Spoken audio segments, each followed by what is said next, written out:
Hello friends, ഏവർക്കും പുതിയ വീഡിയോയിലേക്ക് നമസ്കാരം. ഇന്ന് ഞാൻ വന്നിരിക്കുന്നത് ബിഗ് ബോസ് മലയാളം സീസൺ 6ൻ്റെ ഈ ദിവസത്തെ ഈ മണിക്കൂറിലെ ഏറ്റവും പ്രധാനപ്പെട്ട അൺഒഫീഷ്യൽ വോട്ടിംഗ് റിസൾട്ട് അപ്ഡേഷനുമായിട്ടാണ്.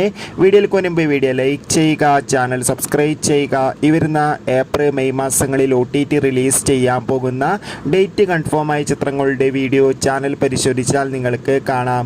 എല്ലാ ബിഗ് ബോസ് ആരാധകരും ഏറെ ആകാംക്ഷയോടെയാണ് ബിഗ് ബോസ് മലയാളം സീസൺ 6ൻ്റെ ഓരോ ദിവസത്തെയും വോട്ടിംഗ് അപ്ഡേഷൻ അറിയാൻ വേണ്ടി കാത്തിരിക്കുന്നത്. ഖത്തറിൽ ശക്തരായ 9 മത്സരാർത്ഥികളുടെ വൻ വോട്ടിംഗ് പോരാട്ടമാണ് ഇപ്പോൾ നടക്കുന്നത്. അതുകൊണ്ട് തന്നെ വോട്ടുകളുടെ അടിസ്ഥാനത്തിൽ 1-ാം സ്ഥാനം ജിൻഡോ, 2-ാം സ്ഥാനം ഋഷി, 3-ാം സ്ഥാനം ഷിജോ, 4-ാം സ്ഥാനം അർജുൻ, 5-ാം സ്ഥാനം നോറ, 6-ാം സ്ഥാനം ജാസ്മിൻ, 7-ാം സ്ഥാനം അൻസിബ, 8-ാം സ്ഥാനം അഭിഷേക്, 9-ാം സ്ഥാനം ഗബ്രി എന്നിങ്ങനെ എന്തായാലും വൻ വോട്ടിംഗ് അട്ടിമറി തന്നെയാണ് ഈ മണിക്കൂറിൽ നടന്നിട്ടുള്ളത്. കാത്തിരിക്കാം കൂടുതൽ അപ്ഡേറ്റിനായി.